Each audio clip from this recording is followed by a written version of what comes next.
ready. Let's go. Like the Let's go. battery. We're ready. Yeah. Okay.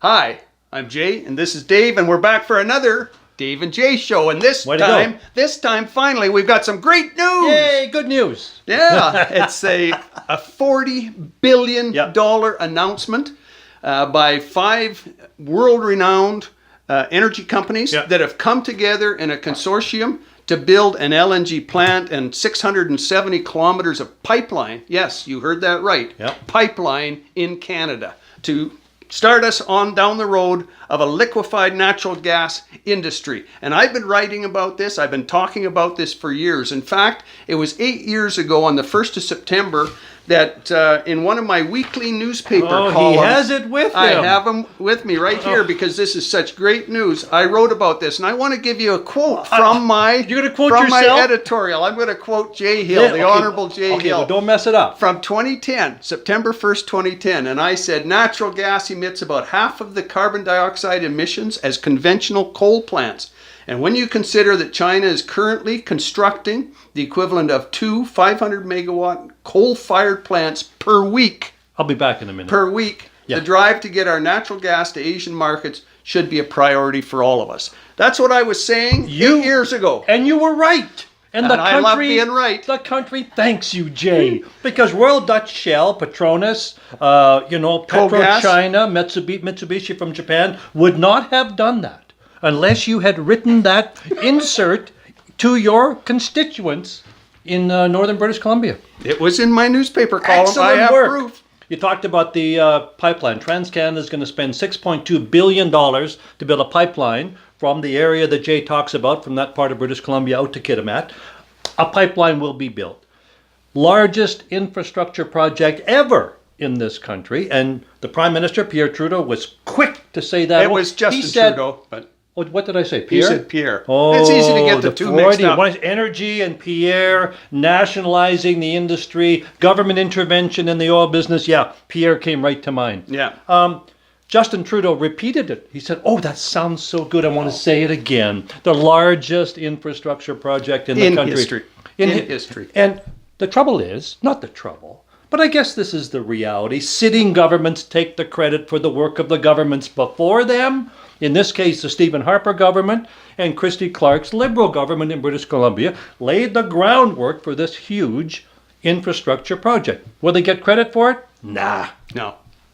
But it's interesting what's happening with the gas business, though. I mean, this is obviously very good for Canada's natural gas business.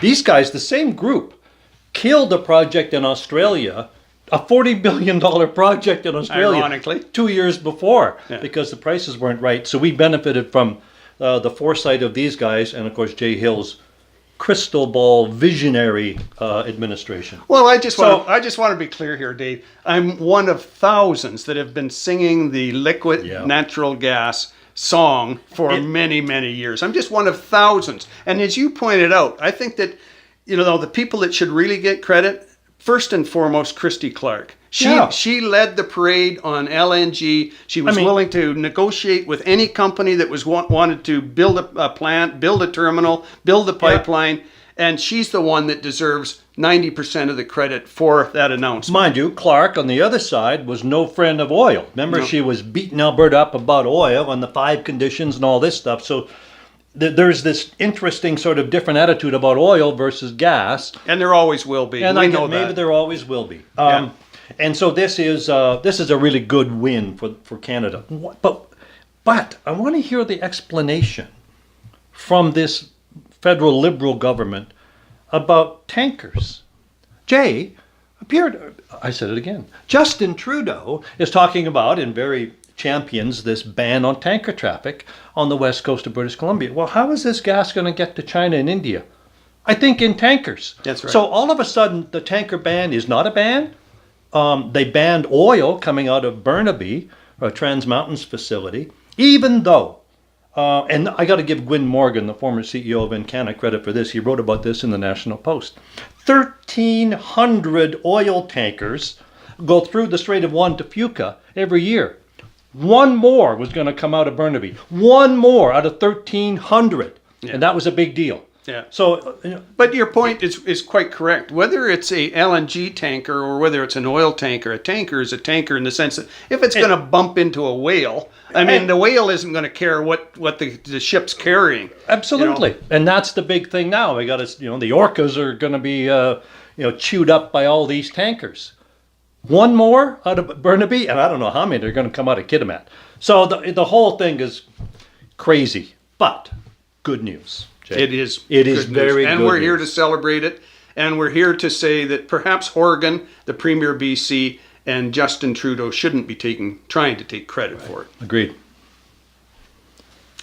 So, Good That's news, our Jay. show. And Jay is now going to tell you about subscribing to YouTube, right?